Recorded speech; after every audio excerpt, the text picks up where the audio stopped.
Dans ma précédente vidéo, je vous ai parlé de l'apparition de mon mal de dos chronique. Aujourd'hui, je voulais vous parler des difficultés que j'ai rencontrées à établir le diagnostic et à confirmer le nom de la maladie dont j'étais atteint. Alors, ça faisait déjà plusieurs semaines que j'avais mal quand je me suis décidé à en parler à mon médecin. Lors de la première consultation, il m'a examiné, il m'a demandé à quel endroit j'avais mal. Il m'a demandé de faire des mouvements, me demandant si j'avais mal en courbant le dos. C'était assez difficile de lui répondre parce que mes douleurs n'avaient pas de localisation précise. J'avais l'impression que toute la moitié basse de mon dos était douloureuse. Et puis évidemment, quand j'étais dans son cabinet, c'était la journée. Et mes douleurs, elles étaient beaucoup moins fortes la journée que la nuit. Il aurait fallu que je me fasse examiner à 3 heures du matin. Il m'a aussi demandé si j'avais subi un accident, fait un faux mouvement ou porté une charge lourde. La réponse était non, hein, bien sûr, comme vous vous en doutez. Cette première consultation, elle a été assez décevante pour moi parce que je faisais face à un très bon docteur, un médecin de campagne totalement dévoué à ses patients, qui me connaissait depuis que j'étais tout petit. Et en fait, il me donnait l'impression de ne pas vraiment comprendre de quoi je souffrais. Je suis sorti de son cabinet sans avoir vraiment de réponse, mais avec un traitement anti-inflammatoire pour un mois. C'est un traitement qui a eu son effet au début. En le prenant le soir, j'avais moins mal la nuit, ce qui m'a permis d'avoir un meilleur sommeil. Sauf que une fois le mois de traitement terminé, les douleurs sont revenues assez rapidement. Pendant cette période, je cogitais beaucoup et j'ai commencé à me remémorer certains moments de ma vie.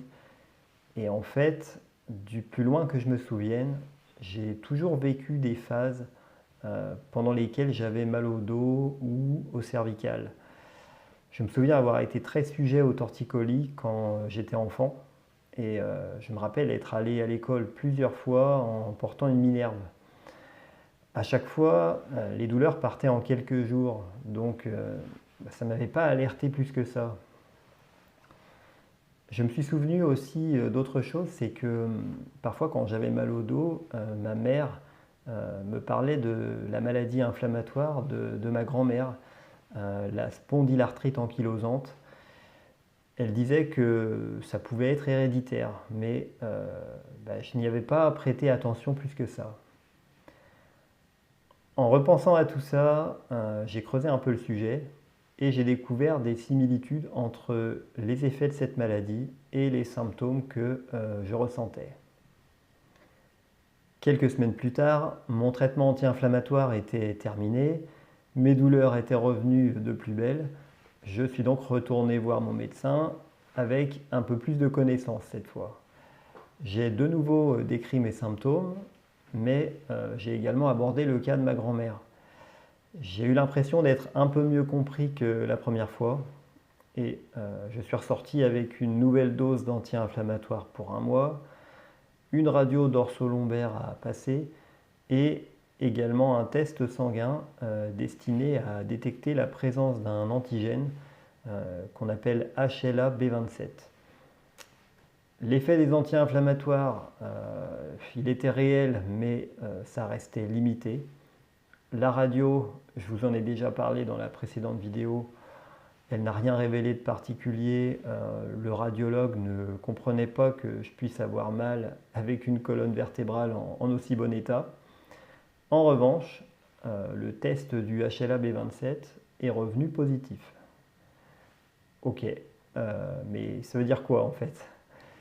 Je fais ma petite recherche qui me mène rapidement sur amélie.fr, le site de l'assurance maladie, où je lis à propos de la spondylarthrite ankylosante. Il n'est pas rare que plusieurs membres d'une même famille soient atteints. Par exemple, 80 à 90% des patients qui souffrent de spondylarthrite ankylosante sont porteurs du gène HLA-B27, présent chez 7 à 8% des Français. Cependant, on peut porter ce gène et ne jamais présenter la maladie, ou à l'inverse, avoir la maladie sans posséder ce gène. À ce moment-là, je ne suis pas sûr d'avoir tout compris. La présence de ce gène, ce serait plus un indice qu'une vraie confirmation. J'aurais donc des prédispositions génétiques à développer cette maladie.